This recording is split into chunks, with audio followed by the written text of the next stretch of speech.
The world is not random. The world is moving in the direction it is because it's been planned to do that. These entities operate in the unseen, overwhelmingly in the unseen. They want to control the information that people receive. One of the greatest forms of mind control, repetition, repetition, repetition. This is extremely dangerous to our democracy. This is extremely dangerous to our democracy. This is extremely dangerous to our democracy. This is extremely dangerous to our democracy. This is extremely dangerous to our democracy. If you want people to have a certain perception of a world event, the world in general, of who we are and the nature of reality, then control what people receive and then control their perception.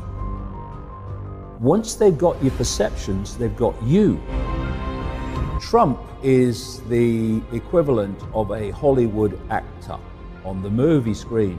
While we are focusing on this minutiae of Trump, anti-Trump, left, right, and all this nonsense that we get caught into, Silicon Valley is becoming the center of global control.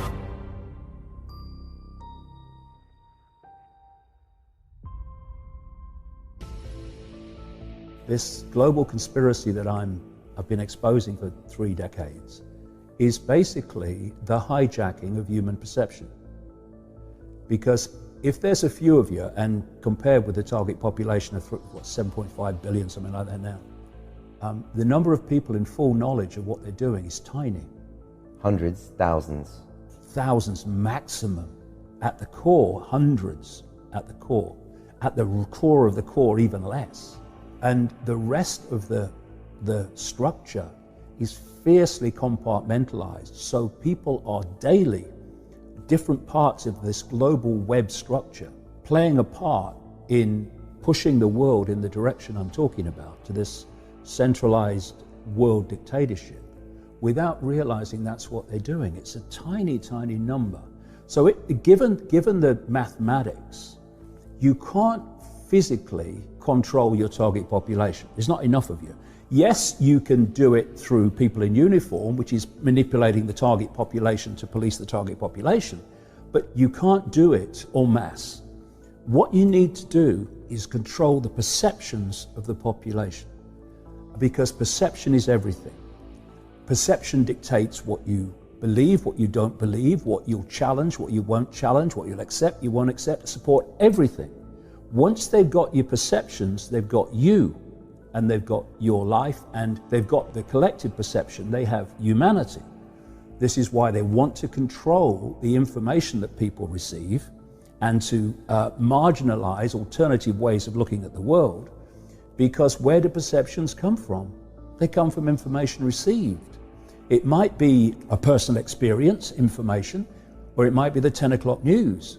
But with most people, it's going to be the 10 o'clock news, but it's information. So if you want people to have a certain perception of a world event, the world in general, of who we are and the nature of reality, then control what people receive, and then you'll control their perception. So when I look at the world, I see vast numbers of people who are perceptually programmed. And when I break it down in the book, when you look at a human life, it's basically a perceptual programming and download from cradle to grave. You come out of the womb and immediately you're influenced by your parents in terms of your perceptions. And they're not being malevolent, most of the time anyway, the vast majority, but they've been through the system you're about to go through, the process you're about to go through. They've bought it, accepted it as normal, accepted the crazy place to be sane, and therefore out of wanting to do right for you, they'll pass those perceptions on to you. And then, take a deep breath, take a step back, look at it again. When you think about it, Brian, you come out of the womb, and within 4 years, you've only just got here. You're sitting at a desk with an authority figure representing the state's version of everything in front of you, telling you when you have to be there, when you can leave, when you can speak, when you can go to the toilet, when you can eat, what is, what isn't, what's possible, what's not possible, and the nature of everything. And this goes on all the way through your formative years, into higher education, if that's where you go. And it's a download of normal, a perception of normal. What I call it the postage stamp consensus. It's a narrow band of sense of the possible, which has basically been repeated, one of the greatest forms of mind control, repetition, repetition, repetition, all the way through your formative years. You then go out from there into the institutions. You become a journalist, you become a politician, you become a doctor, you become a scientist, you become a CEO, whatever. And you take with you into those institutions this core version of normal. And when you go as a young person into those institutions are already pillars, solidified concrete pillars of the same sense of normal. So now you've left school, but where you're working is still confirming to you that the madhouse is sane and normal is how things are. A journalist who's doing a story on a medical condition will not go to a complementary practitioner who may have had great success in treating the particular ailment they're writing about.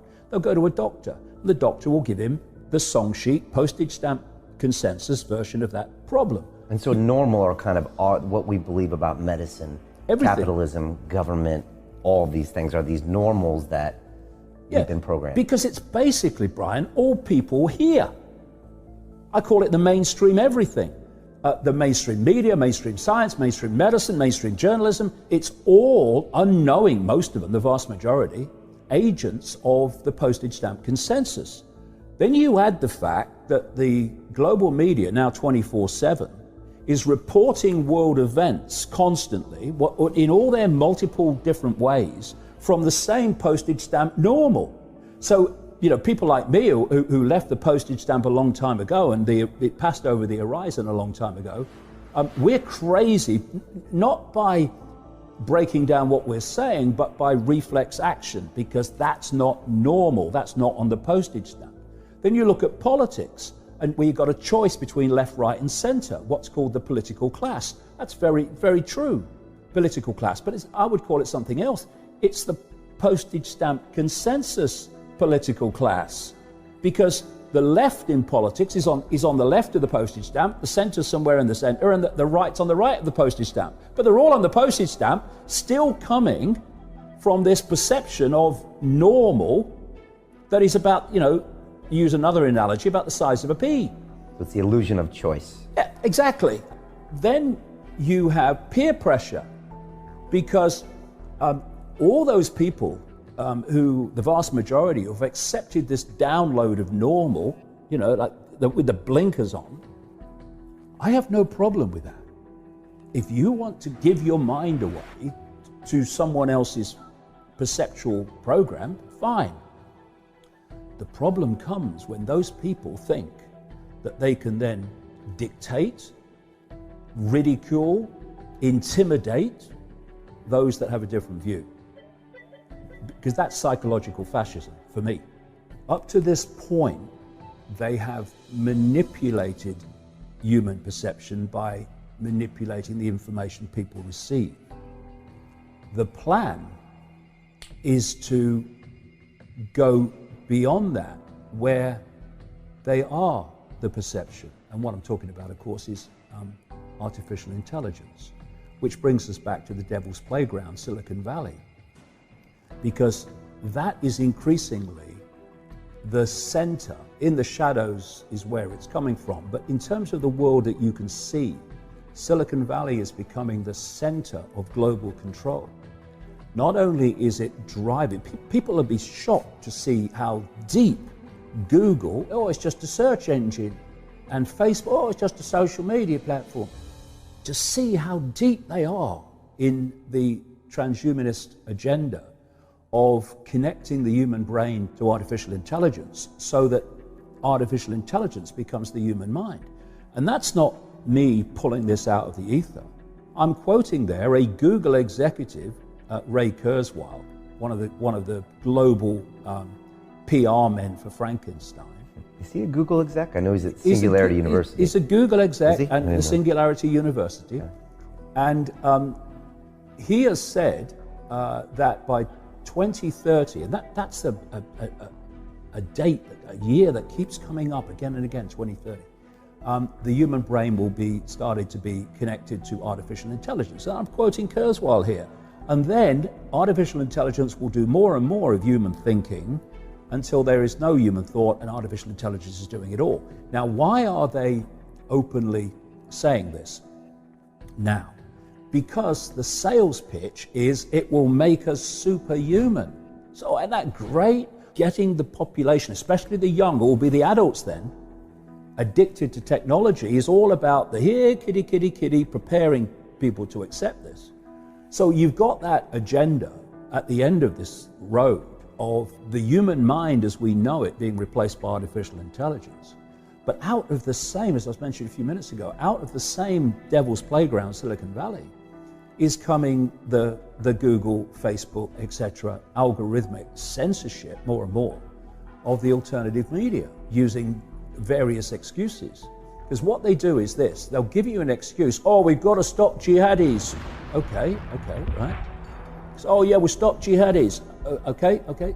And then they widen it and widen it. It's not jihadis anymore, it's people like me. It's and other people that are questioning the official narrative, and they pull them in. So the alternative media is under tremendous pressure now and suppression because it's challenging the narrative, and that changes perception. Change perception, you change the world.